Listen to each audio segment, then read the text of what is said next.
your host. That's right. We are back. I am Jessica Koch, and this is Profound Professionals.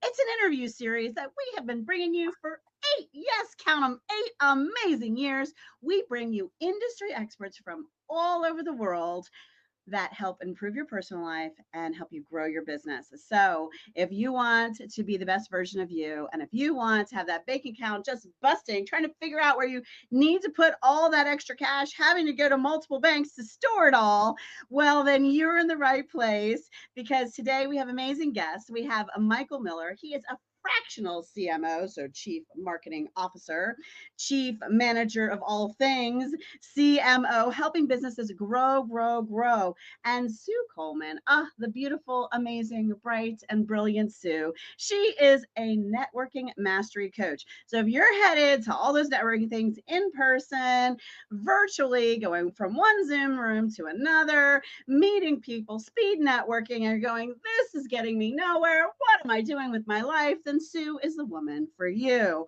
So welcome, both of you. Good morning. Hi, thank you for being on the show. So, Michael, tell us, what does it mean to be a fractional CMO? I mean, I think it should be freaking amazing CMO, superhero CMO. Fractional sounds like a little there, a little not there. I think it's a very important position, and it can really grow a business and save them a lot of money at the same time. I know what a fractional CMO is and how powerful they are. Tell us a little bit about how you got into that. How I got into a fractional CMO, for those that don't know, everybody knows what a chief marketing officer is, and it's an absolutely integral position to have in any business to really guide your strategy and keep the ship going in the right direction. But a full-time chief marketing officer can run a business anywhere from 200 to 300,000 plus per year, and not every business, particularly small businesses, can take on that kind of a salary, but they still need that marketing leadership. So that's where a fractional CMO comes in, is that you can bring somebody on at a fraction of that full-time level to help guide your marketing, to lead your team, to bring in the resources that you need to grow without taking on a $200,000, $300,000 a year salary. So that's kind of where I come in, is I play that fractional part-time CMO role at a handful of businesses and help guide them and move them forward. So really, it is this opportunity to outsource the amazing superpowers and necessity of a chief marketing officer at a fraction of the cost. So all the superpowers of the work that needs to be accomplished from a marketing standpoint at a fraction of the cost, really helping these small and mid-sized companies get to the next level, so that they may decide at some point to bring on that full-time employee in that position so they can grow to that next huge profit bracket. Is that correct? 100%. Yeah, it allows smaller companies to get that senior level expertise, that experience, those insights, without having to invest a huge sum of money that they probably can't afford. And to be honest with you, not every business needs somebody 40 hours a week playing that role, but everybody needs somebody playing that role at some level. Absolutely. I mean, really, without marketing and sales, it's just a hobby. There's no business. So tell us your primary customer focus. Is it businesses with 5 to 15 employees? Do you have something you offer a solopreneur, maybe workshops or training where you just give them information? Like, who exactly are you serving and how, as far as the market goes? So there are a couple of different ways that I serve the market. So as a CMO, I'm working primarily that have been established. They've probably been in business at least 3 to 5 years. They're probably running revenue between 2.5 to 50 million in terms of revenue. And that's the size of business, industry agnostic. That's the size of business that I'm typically playing that fractional CMO role. I also do some coaching for smaller businesses, and it's particularly useful for businesses that already have a small marketing team and want to sort of grow somebody inside to play that role. So I will run some coaching programs and an online training program to help them build their business as well at a lower price point as well. I think that's wonderful. What do you think is one of the biggest challenges that causes these companies and these clients to kind of knock on your door and say, okay, Uncle, I give up. I need a Michael in my life.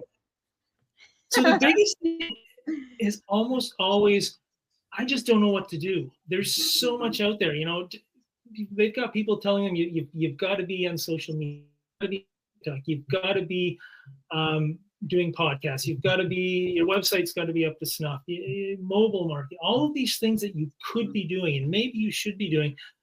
Business owners just don't know where to start. They don't know what to focus on. It's confusing. I have a hard enough time keeping up with all these different technologies and platforms, and it's what I do on a day-to-day basis. And business owner doesn't have a chance. So coming to someone like me gives them the opportunity to put that plan in place, to take a step back, start with strategy, and start to look at marketing as a system so that you can better understand where should you invest that money. Because maybe you should be throwing a whole lot of resources at social media, but you know what? Maybe that's not right for your business. Let's figure out, let's get some clarity around what you should be doing and where your investment is going to give you the biggest payoff. So one of your top values I'm hearing is giving them clarity and strategy to where do we put our efforts? Where should we get where will we get the most highest turn on investment? What's the checklist to attack this so that our internal team or maybe even a virtual assistant, I have a virtual assistant membership program, a VA can actually implement the strategies and brilliance that Michael has laid out for us. So now we have a plan that is going to really bring value to the company and show the money, really, because that's the bottom line. Are the tasks we're doing for our marketing and sales plan actually bringing in revenue more than we spend, right? Yeah, absolutely. No, that's a great question. It's a way to frame it. It's two things really. So it's starting with strategy, and it's treating marketing as a system. So starting with strategy really means taking a step back and understanding who's your ideal customer. Who's that person you love doing business with? They're very profitable. They're referring business to you. You want more people like that. Who are they? What makes them tick? What's the language that they're using in the marketplace? What's the problem that they're trying to solve? So that you can figure that out, so you can understand how to talk to them to attract more of them and connect with more of them. And then it's understanding, what's the journey that they're going on. I mean, so often in marketing, we just sort of focus on what we want the customer to do. Here's what I want. I want you to go to my website. I want you to do this. I want you to then magically become a customer. We have to understand, what's the journey that they're going on. How are they coming to know, like, and trust us, to try us out, to buy, and then repeat and refer and send us more business. So understanding that entire journey and the role that we play in it and where we need to show up to connect with them, that's that strategy piece, and understanding that. And once you understand that, it becomes super, super simple to identify these are the tactics that we need to put into our system to make that happen. Well, hang tight, because we're going to come back to you for a really unique and actionable tip that you can give the audience today. But I think that leads really well into Sue's expertise, because relationship building and knowing the customer journey, building relationships with your collaboration partners, knowing where your customers live, and all of this space really steps right into the networking space. So Sue Coleman is our networking mastery coach. Sue, tell us how you stepped into that journey. Well, I've always been I've always been a networker. Like, for 30 years, I've networked. Just when I've lived overseas, I've had to network to find where I need to go, what I need to do, and what to get involved with. But I really noticed a sort of gap in the markets of entrepreneurs during COVID. They lost the plot, many of them. about the art of networking, because there is an art to networking. It's more Mhm. than just having this conversation or throwing a business card at somebody and Right. maybe sending them a message saying, "Oh, nice to meet you." That's not networking. That is putting a contact in your contact list. That's not building a relationship. And I noticed that people really, maybe they just didn't know if they were new to entrepreneurship or with this Zoom connection thing. It was just, it just got dropped. I found that people weren't connecting on an ongoing basis, on a regular basis with people in their network and building what I call a prosperity referral network. Just seeing how you can help other people. I think people just lost the plot, is what I found. So I thought, let me to step in and And get what are the main components that you feel like people really need to know when they are networking? I think the biggest thing that people need to be aware of is listening for how they can help. When you come to a networking meeting, it's not about what you're going to get out of it. Mm-hmm. It's about how can you help? Mm-hmm. Certainly, you're going to be listening for your ideal client. If somebody's right there, you're not going to say, "Well, no, I just tell me more about you," and ignore that. But listening for how you can help. I was always taught palm up networking by the great Donna Messer, and it was about coming to networking. How can you help? Listen for how you can help. And I think that's a big miss, that people come to get something, not to see how they can help somebody else. Yeah, I love that. Everything I'm designing as my new products going forward here in my company, as a marketing firm myself, I am thinking about how is it going to truly serve and answer the challenge I know my customers are facing. Like, what is it going to give them? And I'm trying to make sure that it has a minimum of three ways it supports them, and everything we build, that it supports them in three ways of what they're doing. Now, what kinds of customers are coming to you, Sue? Are you working with small companies? Are you mostly working with entrepreneurs and speakers and authors and coaches and solopreneurs? Or who's your market? Because those are my people, so I talk about them a lot. But I also did a lot in the corporate world, from all the way to the Fortune 1000 at government, but then also the small and mid-sized that Michael are handling. So I'm just curious, who do you see coming to you the most? Right now, the people who are coming to me most right now are small business owners and entrepreneurs. Mm-hmm. In some conversations, when I've been at a Chamber of Commerce event or something, there's Mm-hmm. somebody from the corporate world saying, "Well, maybe we need to talk." But Mm-hmm. most of my networking and everything is done with small business owners and entrepreneurs right now. But Mm-hmm. hey, anybody who will listen, I will work with, because I think I know you shouldn't say everybody, because there's nobody called everybody in my phone book. But Right. I mean, if people need my help, I'm there. I can tailor a program to suit them. And Right. I'm going to be working with realtors a lot in the next little while as Oh, well, good. because I was a realtor for 26 years, and I wish somebody taught me this when I was in real estate, because my Yeah. whole focus then was, do you want to sell a house? Do you want to buy a house? And talking to lawyers or things. But I think there's so much value in becoming a community resource. Like, Mm-hmm. send referrals out, send them to the chiropractor, the martial arts studio, Mm-hmm. build that, send things out to other people. The energy will come back to you in some Mm-hmm. way, shape, or form. But Yeah, I'm a big believer that every realtor should have their own directory of services and relationships that they build, that people they know, like, and trust, that provide services that every homeowner in the community can benefit from. Um, yeah, that's a great one, building workshops and webinars and trainings that you can tailor to a brokerage and their sales team, because I mean, really, they're getting all kinds of training all the time.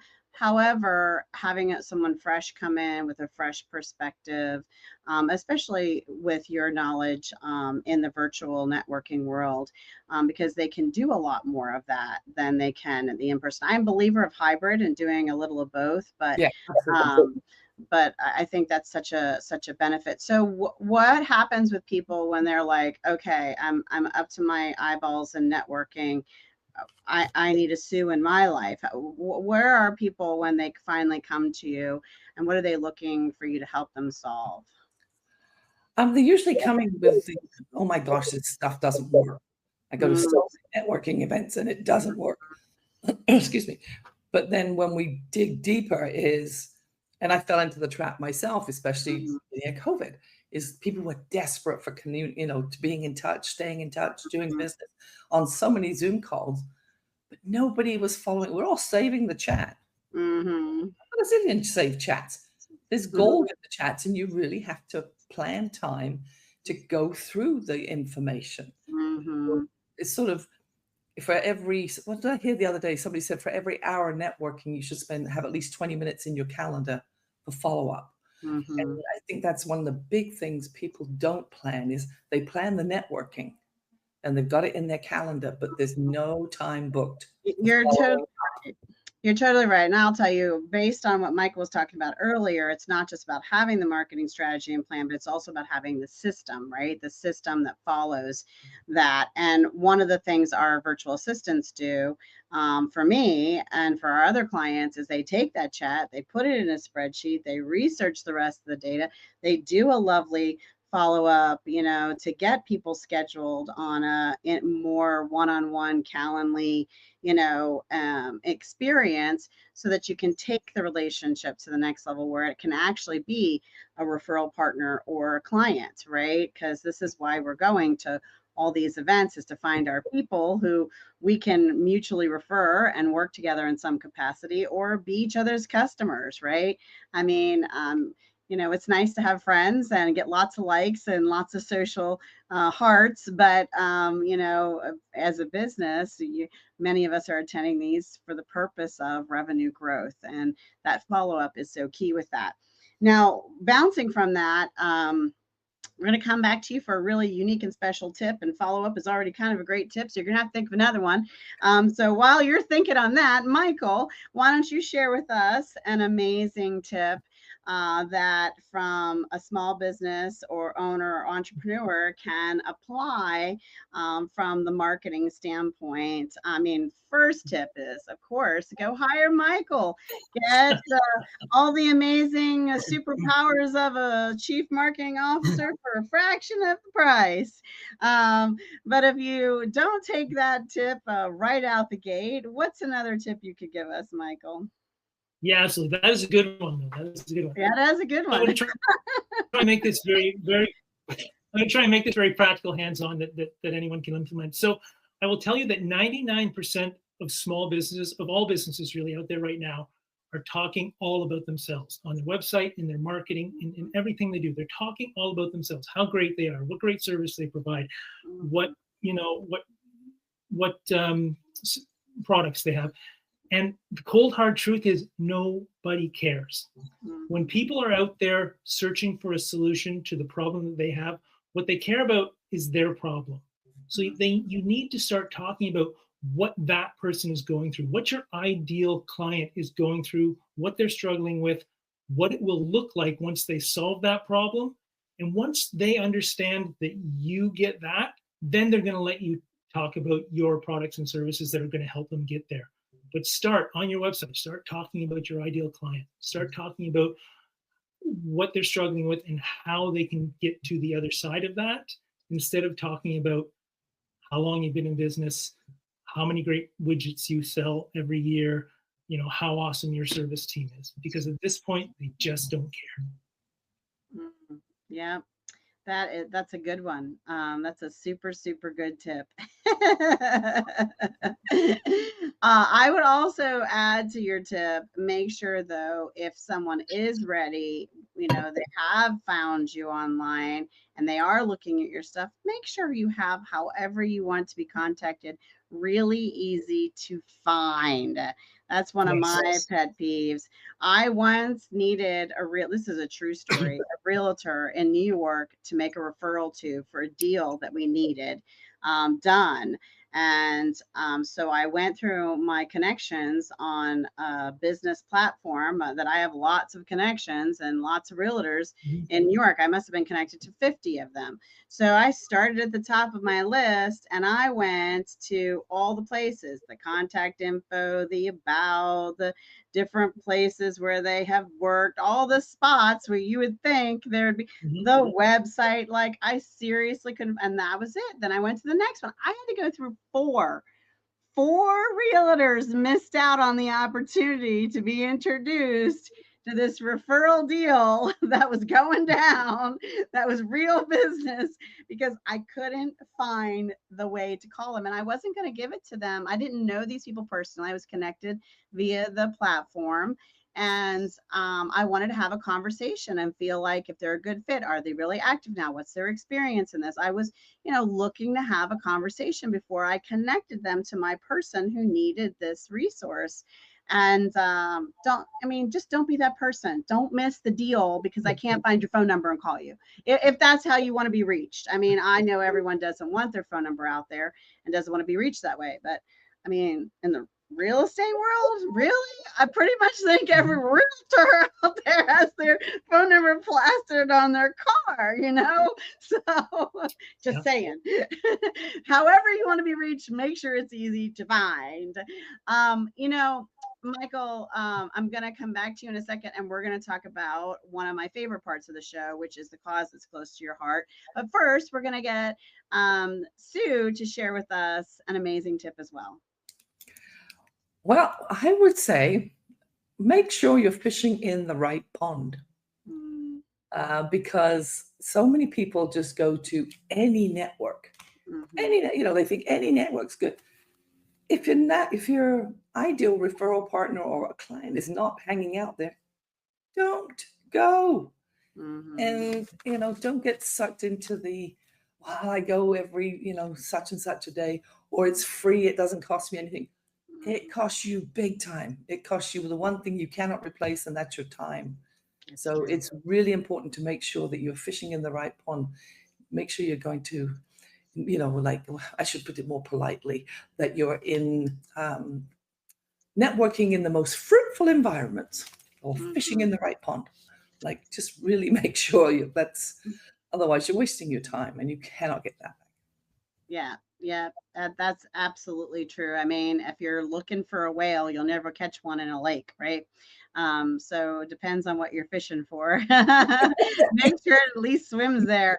But I would add to that, especially if you can go as a guest a few times free, 2 or 3 times, don't make your judgment knee-jerk reaction on visit one. I typically say stick with something for 2 or 3 times, see if it's your community, really take a look at the people and what they're doing, what communities they're a part of, who they might know, because just because they're not your customer the day one that you show up doesn't mean they might be your most stellar referral partner and collaboration partner, because they're working and have great connections in your exact ideal customer. So, do get to know, and so, because the first time you go, the energy might be off. Who knows what's happening with everyone? But the second or third time will give you a real feel of, is this my community? Is this the energy? Are these the people? Are these people connected to the people? Like you need a little bit of to take a little bit of a pulse. And usually one visit doesn't quite get you that in my experience. No, absolutely. I agree. People need to go several times. Yeah, you can't make the first time.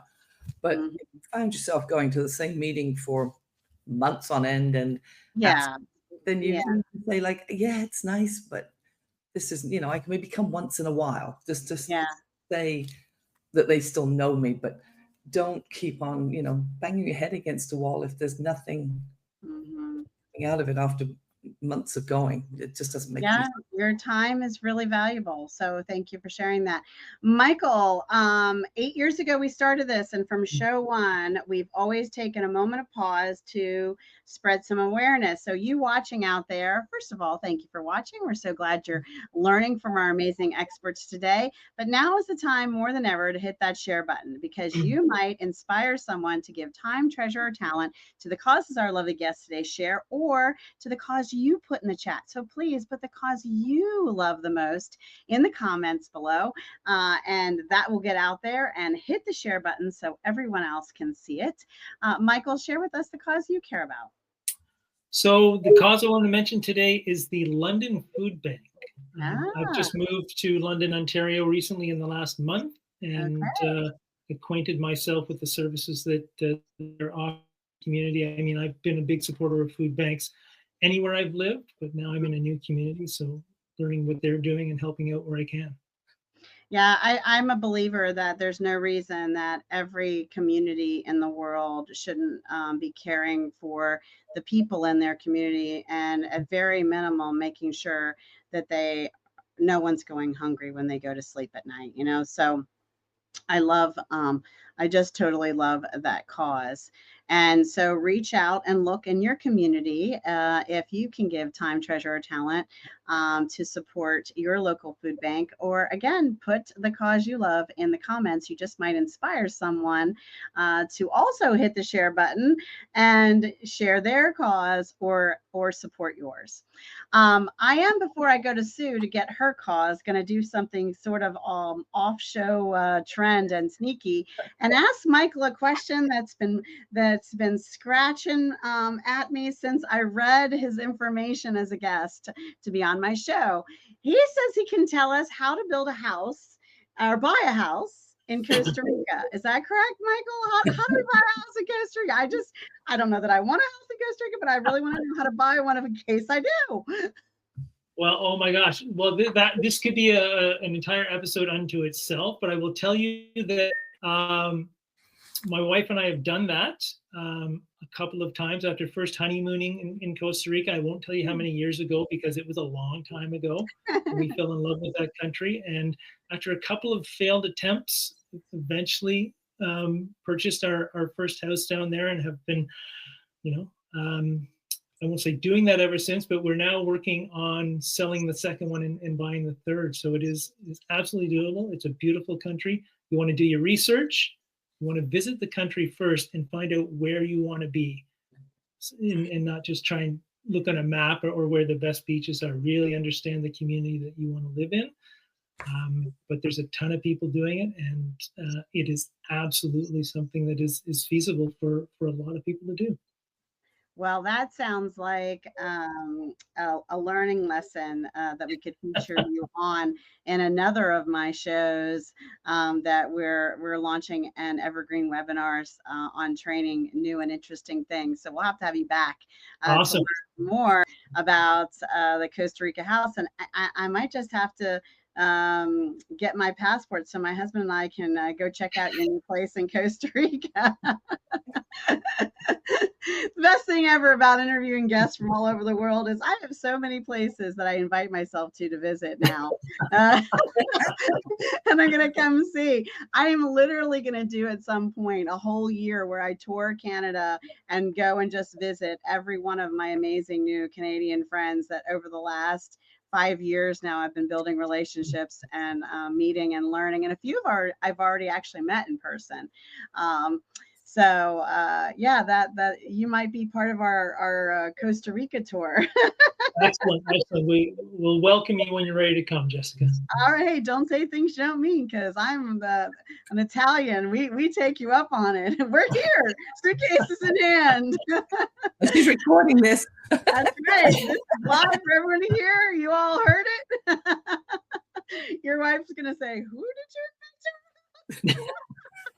I have a hot, hunky husband. The four of us can have some great times on the beaches in Costa Rica, and we love to play cards too. And we're great cooks, so. Oh, well, all right. We'll make you a great meal while you're out there, huh? Getting better all the time. It is. It's going to be fun. All right, Sue, back to the things of our heart and the causes we love and care about. Share with us the cause you care about. Well, just to Michael's point, I used to be an international realtor and sell people international properties. So yeah, really? Doable. Yeah.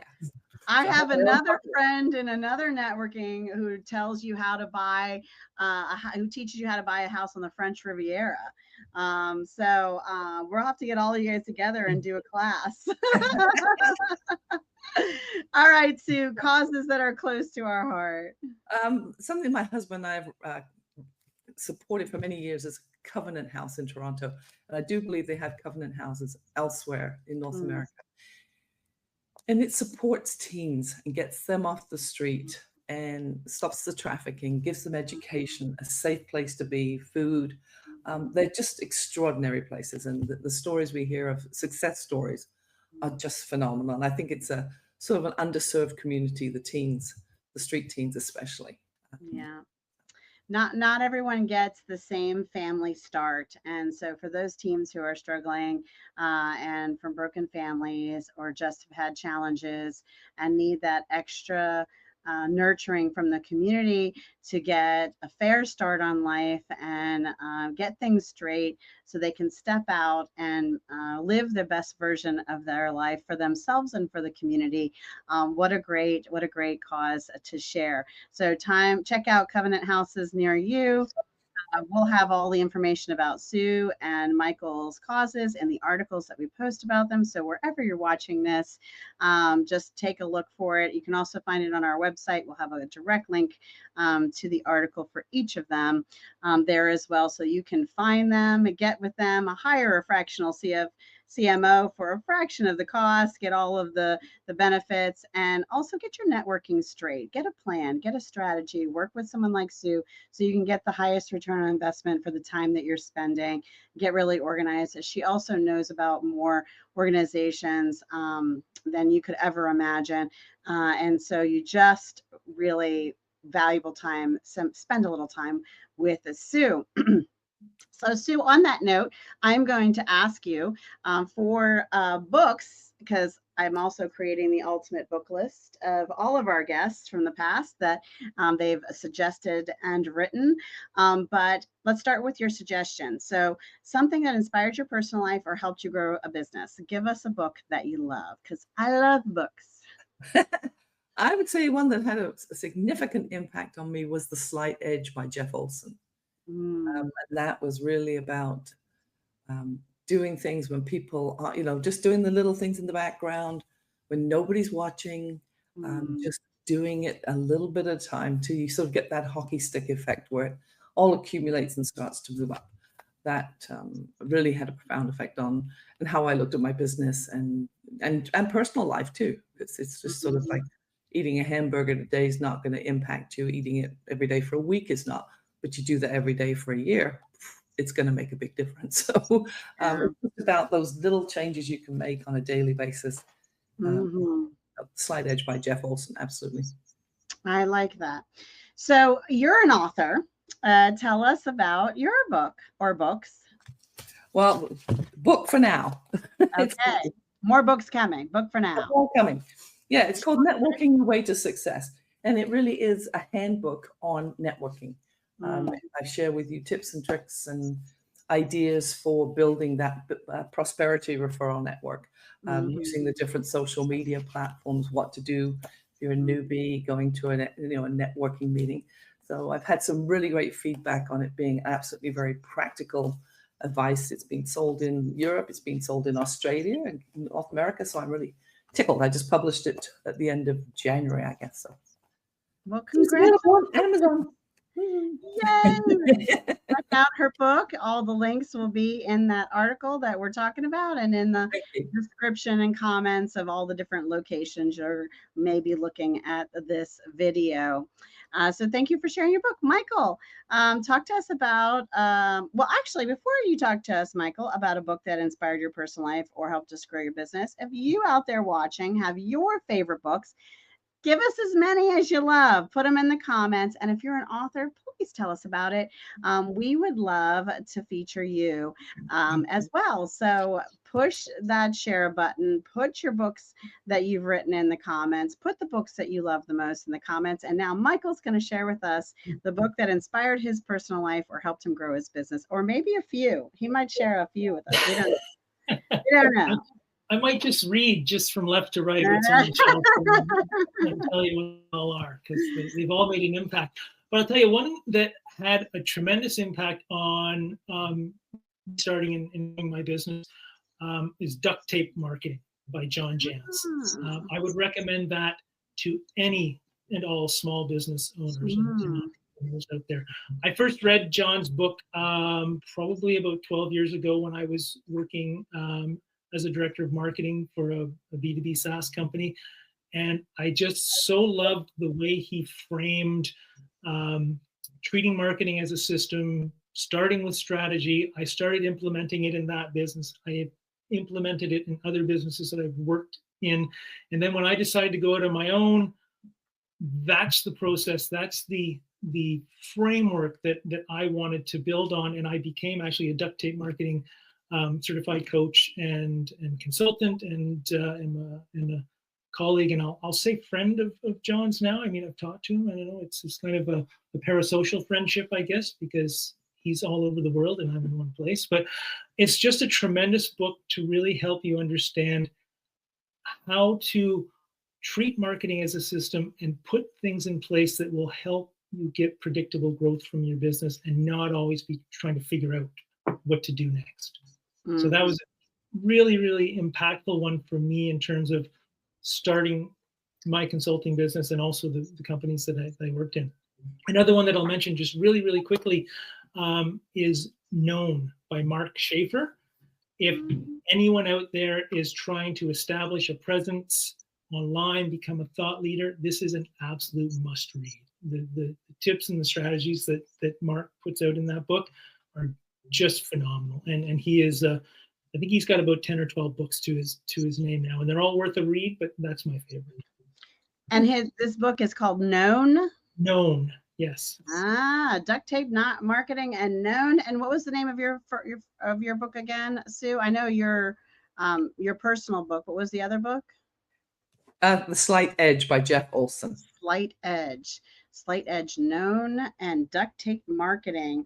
Well, those were some good suggestions. I know I'm going to go read some of them. I'm really fascinated about the concept of Known, because that's one of the things we're doing is really growing our following on our different platforms right now, so pretty aggressively. So if you're looking at building your community, and I want to do it, there's lots of ways you can do it quickly if you throw enough money at it, but I want to do it where it's really a community, there's really a relationship. And so we're looking for strategies along those lines, and we're counting on all of you hitting that share button and sharing your comments with us so that we can get to know who's watching. And again, we're always grateful. Now, if you are watching and you're thinking, wait, I'm an industry expert, I could help someone grow their business or improve their life and live the best version of themselves because I'm such a rock star at that.